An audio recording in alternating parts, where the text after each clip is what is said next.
Welcome back to the channel, guys. We are here talking about essential jazz guitar vocabulary. And I'm going to split this up into 3 parts. You're definitely going to want to stick around to the end because that's where I've saved some of the best lines here. The main concept I'm going to be discussing here is the 3 to flat 9 path. What this means is when we're going through a dominant chord, we have this path, and I'll show you a bunch of examples from different great jazz guitarists, of starting on this third of the chord and then getting to the flat 9. We have a bunch of different ways, variations on that, which I will break into these 3 sections. So the first one I want to go through is the most straightforward, just going from 3 and then using some sort of arpeggio, usually a diminished arpeggio, to get us to the flat 9, and then from there we can do a bunch of things. But it's this 3 to flat 9 path. The whole goal here is that you'll start to see these paths in the improvisations, in your transcriptions, etc. And that'll help you understand what is going on in the sound of jazz improvisation more than just learning specific licks. All right, so let's look at the first one. So this is from Grant Green on What Is This Thing Called Love? And it sounds like this. So for this one, he's doing this over a minor 2-5, D half diminished, G7. And when we start here, he's really implying the G7 a little bit early, right? So we have enclosing that B natural. This is our diminished arpeggio, right? He adds the G in between instead of going right to A flat. That little double hit on the F at the end. Here's another example that's very similar, also from Grant Green on this same tune. You can see how he uses the same sort of melodic framework for his lines here. This next example sounds like this.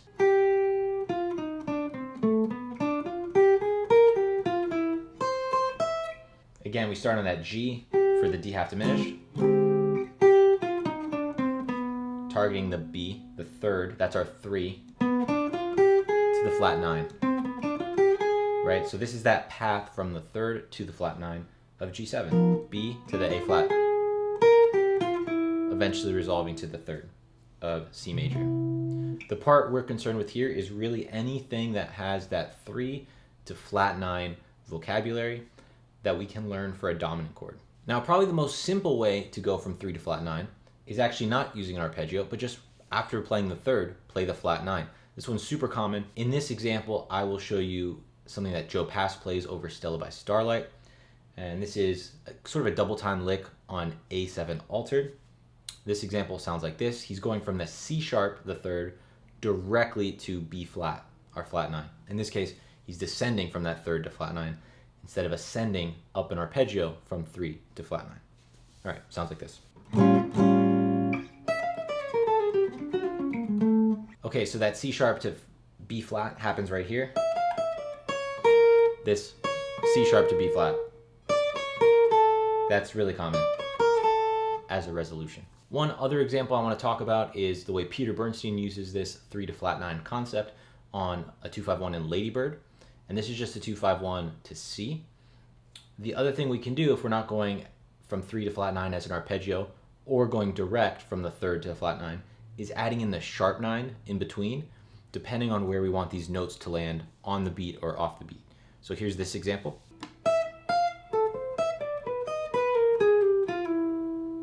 So in this one, Peter Bernstein makes use of this repeated half step motif, which is B to B flat, that third to the sharp 9, then we get to the flat 9 to the root, then the 7th to the third of C major.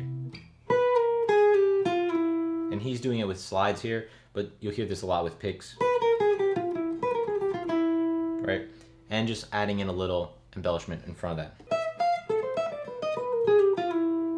So far, we've been looking at third to flat 9 ascending up an arpeggio and 3 to flat 9 going direct descending, and also putting that sharp 9 in between descending. Another way we see this 3 to flat 9 used a lot is actually as a leap up. So from the third and then just jumping up directly to the flat 9. This might be like, say, in the case of C7, like the 3, the E to the D flat. So let's look at some examples here because this one's also very common. This first example I want to talk about comes from Kenny Burrell on Fright Train, which is his recording with John Coltrane, a pretty famous recording.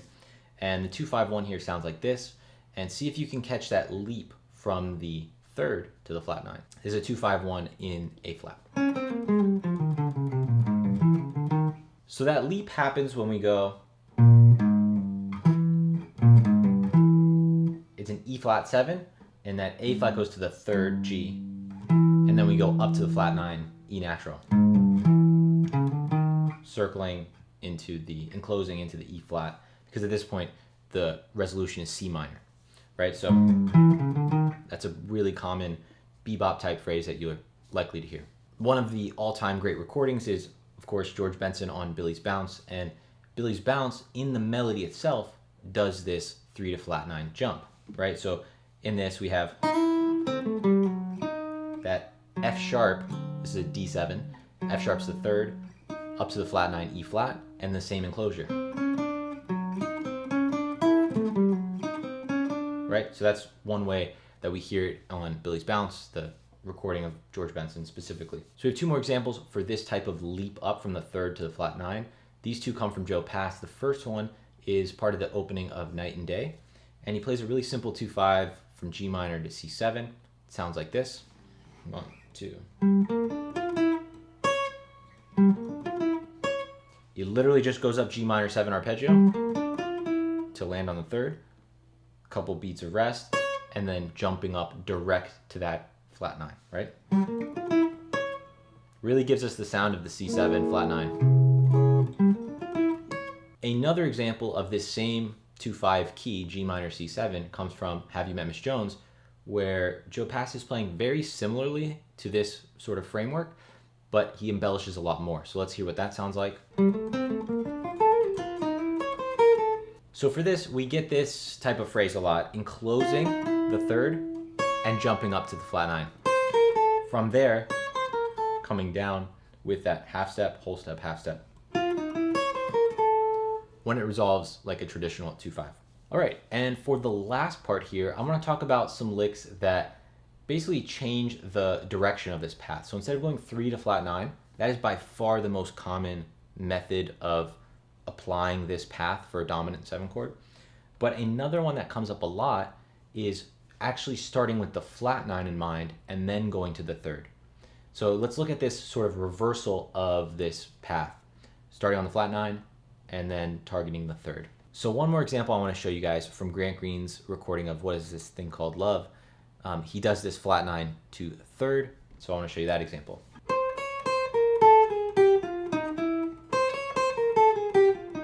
A bunch of these licks you guys might recognize from some of my previous videos. I'll link them below if you haven't checked them out, but I've done a lesson on this Grant Green lick. I did some on the Joe Pass arpeggios, some of the Benson lines that we've discussed here.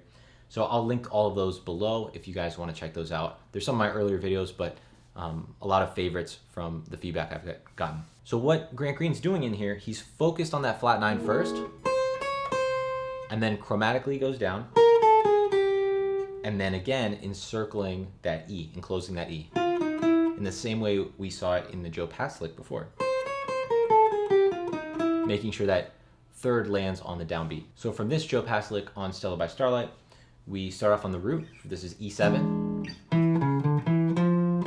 So this little walk up into that F natural, that flat 9 here.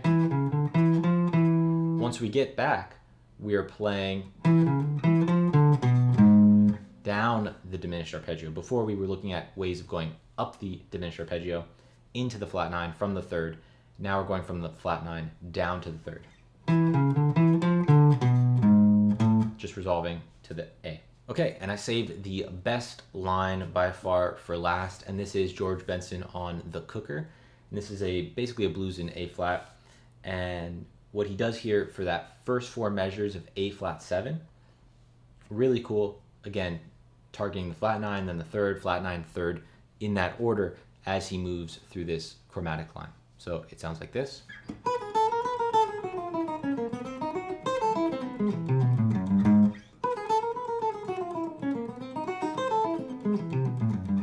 Okay, so let's break this one down. We're on A flat 7, so we're going to use first a lot of this A natural, the flat 9 here.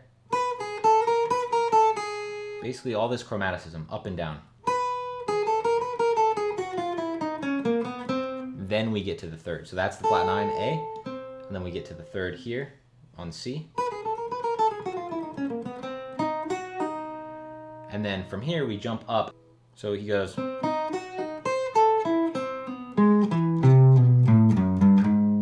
And it's this really cool pattern that's basically like a C major 7 sharp 5. And then we go to flat 9. Third. We don't go to flat 9, we go to the root. Third, flat 9, enclosing the fifth of our next chord, which is D flat 7, A flat. So A flat's the fifth of D flat 7. To finally resolve that line. Really big line there, but a really great one for a long extended dominant 7 type of sound. All right, guys, I hope you enjoyed those. If you did, you'll definitely like these next videos that I've put right next to me. Thanks for checking this out. Leave me a comment below. Let me know what you guys want to see on this channel. Join my free community if you guys want the free PDF for this. And I will see you guys in the next video. Thanks, guys. Appreciate it.